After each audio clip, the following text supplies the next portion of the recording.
mom came into the room and she's like, look at my phone. And then I couldn't see it, so I had to look at mine. I'm like, oh. Yeah, it's going to be a good game, but I can't bet against Tom Brady. I have the Bucs winning 31-27 and Tom Brady going to his 10th championship. Aaron Rodgers and his people were like, they listened to our episode and they said, hold our cheesehead or coat. Donovan Mitchell, who right now looks to be a superstar. Just amazing. And I don't care what the Red Sox got for trading Mookie Betts and David Price. The Dodgers, in my opinion, win it. I don't have to see what players they gave up. Yeah, that's not just the Chiefs. That's Andy Reid. He knows the defenses so well because he's such a great offensive mind. That well, you said you can't bet against Tom Brady, and as a Cowboys fan and what I just did last weekend, I am not gonna bet against Aaron Rodgers. It was a great series. Game 4 was one of the best games I've ever watched in my entire life. Just goes to show the offense for the Dallas Stars could not keep up, and when the defense needed to step up, the Lightning's offense just overpowered them. Chris Paul is one of the most underrated players of all time. He's been the best player wherever he goes, and that includes with the Rockets. Yeah, Connor McDavid, Leon Draisaitl. I mean, that's all I can really say. There's two of the top 5 players in the league, and they are very, very good. Yeah, and I really think the Clippers' chance to win the championship was last year, and they were up 3-1 against the Denver Nuggets. Hello, I'm Taylor Hearn, and you listen to the Outsiders' Opinions with Kevin and Austin.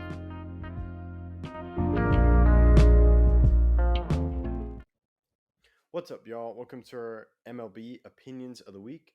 Today, we're going to go through each team and give one All-Star, one player we deserve that should make the All-Star team. So we're going through all the teams because each team has to have one representative. I thought it was interesting. Austin, I'll let you talk about why you seem to don't. What I can tell, you don't like it. Yeah, because I feel like it takes away from players that definitely deserve it on teams that are maybe better and have more all-stars. It makes it to where a player that maybe doesn't deserve it because the team is just absolutely terrible, or that player's just not as good as another player that deserves to make it. I don't think like it should be like that. It doesn't happen in basketball. It doesn't happen in football. I do think that's the way to go. Yeah, I wouldn't mind it. The only thing I have with the All-Star, we talked about it last year, was like the uniforms and like just how I like it when they have their each uniform and just the uniforms did not look good. But I like the events. But that's my only real thing with the All-Star. But we can get to the selection. So we're going best teams to the worst teams. So we're starting off with your Yankees. I'll let you go first. You see, the easy pick was Aaron Judge, but I'm going to go Nestor Cortez, show him some love. He definitely deserves an all-star spot. He's been the best, if not close to the best, pitcher in the AL this season. With a great ERA, great pitching. I love everything that he's brought to the team, and so Nestor is my pick. Yeah, so I'm going Aaron Judge just because I feel he's playing incredibly well right now. I think he should. I know it's a little bit early, but if he keeps the pace, I think he should be in the MVP conversation for this year. So that's why he's just my pick. And then we'll go to the Mets. I have Chris Bassett. He's just been incredible. I know he struggled against the Dodgers and who's the other team? And maybe Giants, but outside of that, he's just been playing really well. So I have him as my all-star pick from the Mets. That's an interesting pick. I did not think you were gonna go Chris Bassett. That's a good pick. I'm going Jeff McNeil. I really do like Jeff McNeil's game. He's been a great player. While he does not have much power, it doesn't really matter because he's a great hitter. He has a 321 batting average. He's a decent fielder, and I definitely think he should make the All-Star game. Yeah, I agree. I almost had McNeil, but I went with Bassett. Now we'll go to the Dodgers. Who do you have? I have Tony Gonsolin. He is the best ERA in the MLB. He's been the best starting pitcher, in my opinion, to this point. He's 8-0. I don't know what else I can say. He definitely deserves a spot. I have Trey Turner, just because he's leads the NL in stolen bases. And then he's just playing well, he's doing well hitting. So that's my pick for the Dodgers. What's your pick for the Padres? For the Padres, I have Manny Machado. I almost went Musgrove, but I feel Machado's been playing well and carrying the load that they're missing with Tatis being out offensively. I went with Mackenzie Gore. He's a rookie pitcher who is pitching out of his mind right now. He's a bright spot on the team. I He's been one of the best rookie pitchers I've seen in a very long time. I I've been extremely impressed. His ERA of 2.5. He has a WHIP just above 1. His ERA plus is 154. I think Mackenzie Gore, a rookie, deserved it the most for them. Yeah, I've definitely heard stuff about Mackenzie Gore. Now, who do you have for the Astros? I have Ryan Presley. He's the closer for them. He's having another outstanding season. He has 12 saves, a 2.7 ERA. He got the save last night in the game we went to versus the Rangers. He's really performed well, and he's already made All-Star appearances before, but with that ERA, with the saves, he's one of the best closers in the league, and I definitely think he deserves it. Yeah, so I have Jordan Alvarez. He got a nice extension earlier in the year. I think he's just incredibly a good hitter and one of the best hitters right now, even though he's mostly been a DH, but that's my pick for the Astros. And Who do you now have we for can go Toronto? Toronto. I have Springer. Missed last season, but he's back and he's playing well in center field and doing well offensively. I went with Alex Manoah. He's 8-1 with a 167 ERA.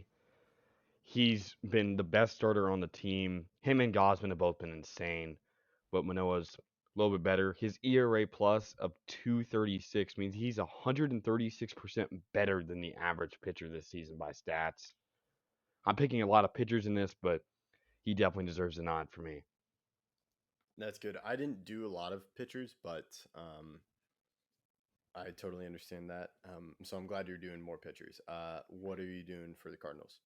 So for the Cardinals, I went with Tommy Edman. He's been amazing this year. He's leading the NL in stolen bases with 15.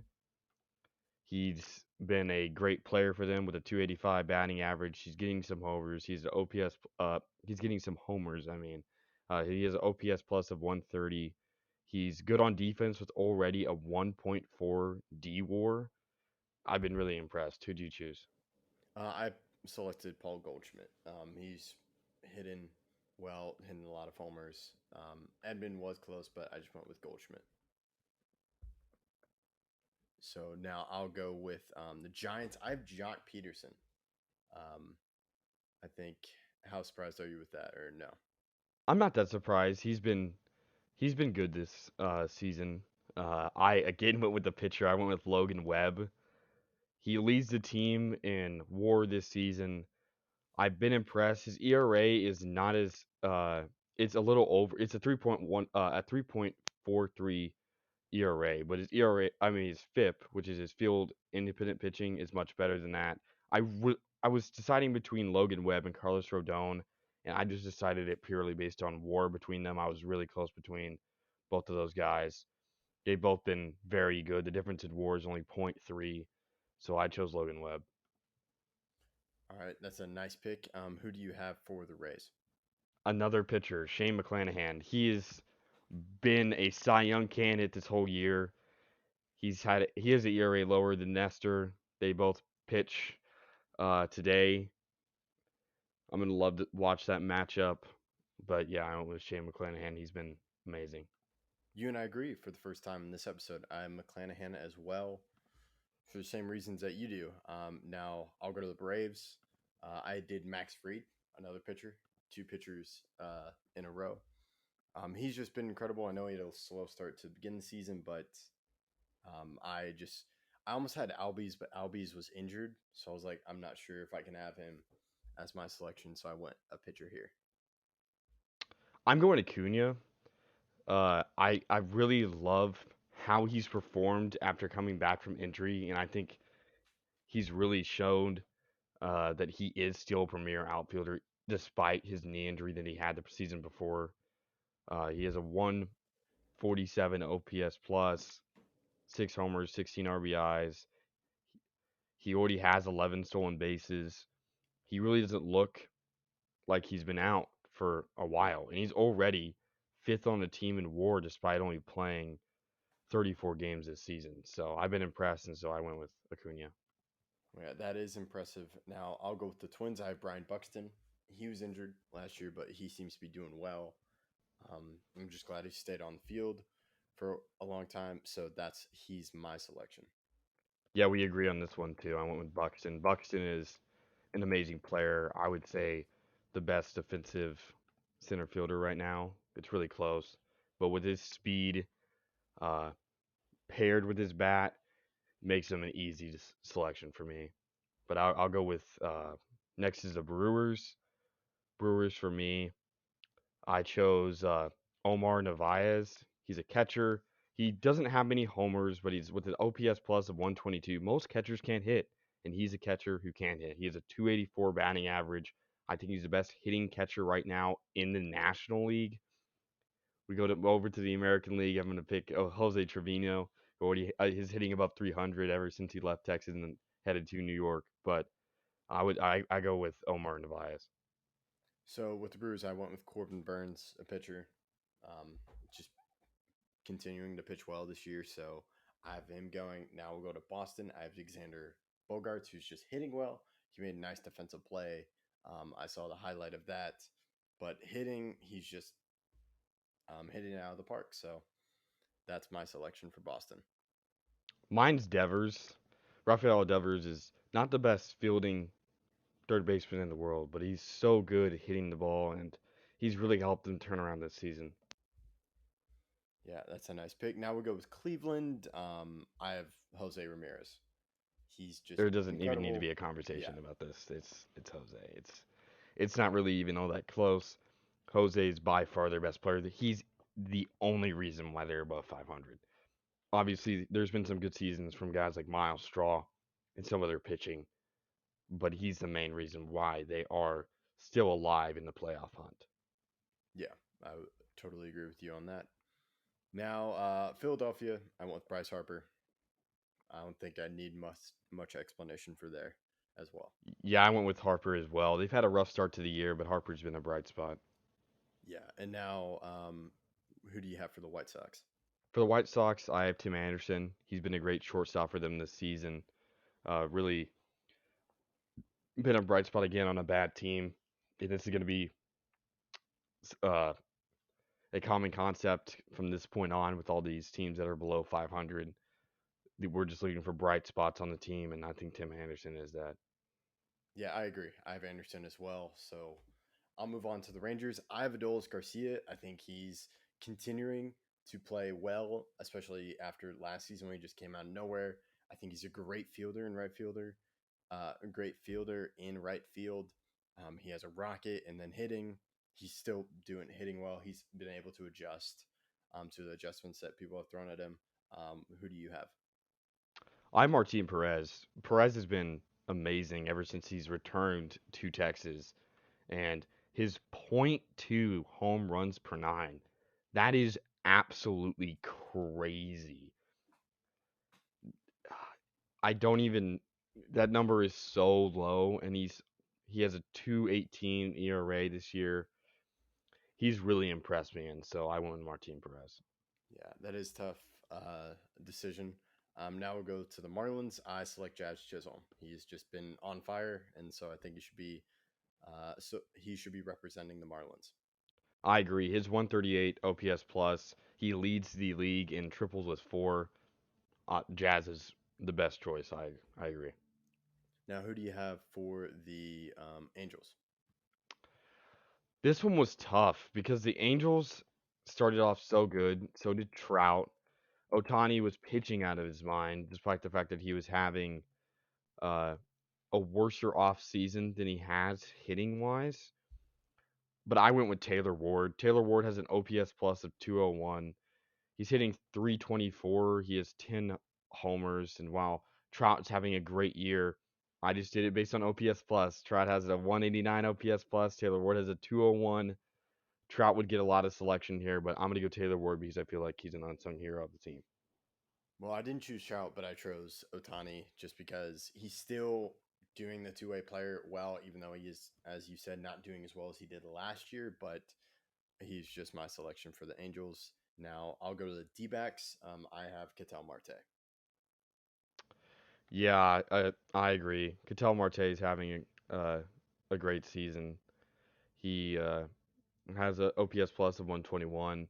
I was really close with Christian Walker, but again, I chose based on OPS plus, and Christian Walker is a 120 OPS plus, and Ketel Marte is a 121. So that slight difference gave him the edge, and I agree with you. Yeah. Now, who do you have for the Mariners?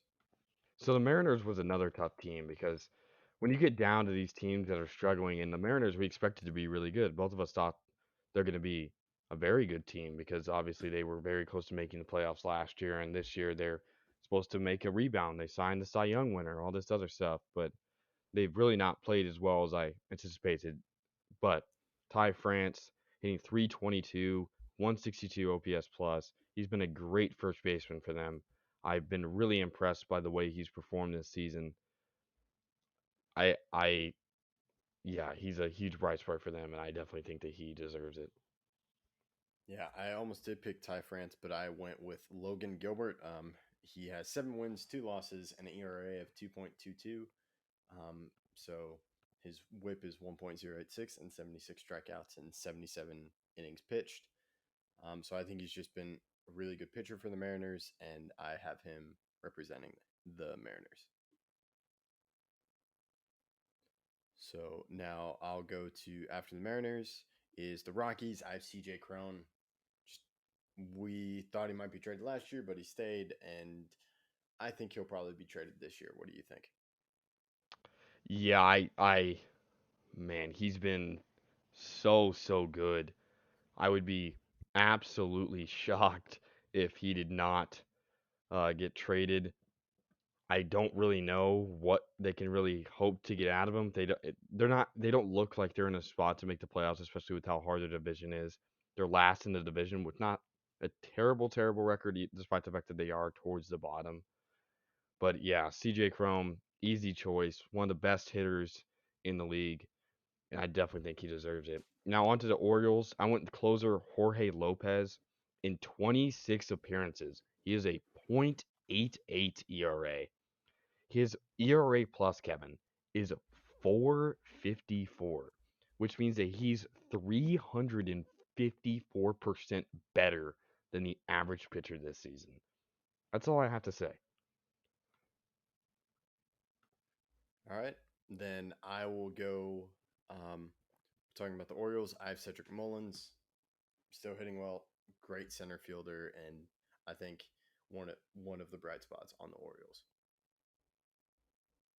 So now I'll go after the Orioles, the Tigers. I have Scooball, the lefty, from the Tigers. He's a great pitcher, and he's just been playing really well. And I believe his play should have him be earned or should be recognized with an All-Star selection. Yeah, I'm going with Miguel Cabrera. He's been a bright spot on the team. He has a 289 batting average. His OPS plus is above 100. And with his age, he's performing better than I think most people would give him credit for. Just his turnaround of a season after last year, having an OPS plus below 100, 100's average. So he's below average hitter this year. He's above average. His average is really good with a 289 comparatively to the league average. So I went with Miguel Cabrera. Now, who do you have for the Pirates? For the Pirates, this was another one that was hard. There was a couple choices. I was stuck between Brian Reynolds, Brian Hayes, and then their closer of David Bednar. I continued with the theme, went with the pitcher, David Bednar. He has a 124 ERA. His ERA plus is 338. He has a fielding independent pitching of 203. He's been amazing. And for a team that has only 24 wins, him having 10 saves, he's been very, very good. And so, like, I kept with what I've been doing and going with pitchers, and I went with another one. Well, you and I agree. I selected David Bednar as well. He's 10 saves out of 11. Um, just great closer for the Pirates. So that's who I have. Now with the Cubs, I have Wilson Contreras. He's really one of the only like consistent bright spots on the Cubs. You'll have some players play well, but then they'll regress. So he's my selection for the Cubs.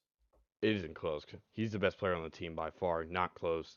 He's a leader on the team, and while a lot of people think he should be traded, he's been so loyal to the team for so long, and it's going to be sad to see him leave, even though I do think he is going to have to lead the team to continue his career more successfully when I'm talking about like playoff appearances and all that other stuff.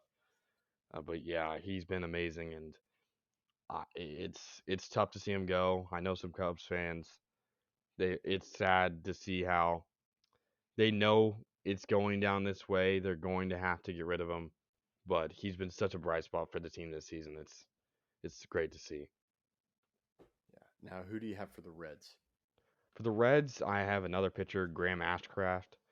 He has a 2.22 ERA, even though he's only pitched 5 games. I understand that, but he already leads the team in WAR, and he's pitched only 5 games. That tells you all you need to know about how bad the Reds are. Is that a guy who's only played 5 games leads the team in WAR, and so with a great ERA and he leads the team in WAR, I think he deserves it. Another person I believe that deserves it is Tyler Stevenson. He has a 305 batting average, an OPS plus of 120. So he's my pick for them. I think he's doing well offensively and just doing the best he can for the Reds. But now we can go on to the Nationals. I have Juan Soto. Juan Soto has continued to be great, and hopefully he stays with the Nationals for a while, but he's really only one of the bright spots on this team. Yeah, I understand that he does have a good OPS plus, but he's only hitting 228. So I went with Josh Bell. He's already been an All-Star back in 2019 when he was with the Pirates. He has a better average, and I do think he's playing better than Soto currently, even though Soto, I would agree, is the better player overall. It was close, but I went with the player who's playing better right now. I totally understand that. Now we're close to the end. Oakland, Frankie Montas, just a great pitcher. I'm surprised he is still on the A's right now, but he's a great young player and has some nice wins for the team that doesn't have many wins. What do you think? Yeah, Frankie Montas is 3-6, even though he does have a good ERA and has an ERA plus above 107. Or I mean, that is 107, which is above 100. But I went with Paul Blackburn, a guy who's a positive record, 5-2 as a starter in 12 games, 2.31 ERA. He's been amazing for them. ERA plus of 159, a WHIP barely above 1.010, home runs per 9 of .4. Those 12 games started for him have really been a bright spot for them, and the fact that they're 5-2 in games that he's been had the decision, that's amazing. Now we're on the last team, and that is the Kansas City Royals. Now the bright spot to me has been Andrew Benintendi, who has a batting average of 298, only 2 home runs, but he can hit the ball. He's just hitting, and he has an OPS of 116. We agree. For the last one, I really do like Andrew Benintendi. He was obviously supposed to be a lot better with Boston when he was second in the Rookie of the Year voting back in 2017, but now he's coming to show his own. Last year, he won a Gold Glove with Kansas City, and he looks to be their All-Star this year. All right, so we agree. That is our list for each team, our All-Star selections. We agreed sometimes. Let us know what you thought of the episode. Feel free to tweet us at OutsidersPod21. We appreciate you listening, and make sure to check out other videos from Outsiders Opinions. Thank you for listening.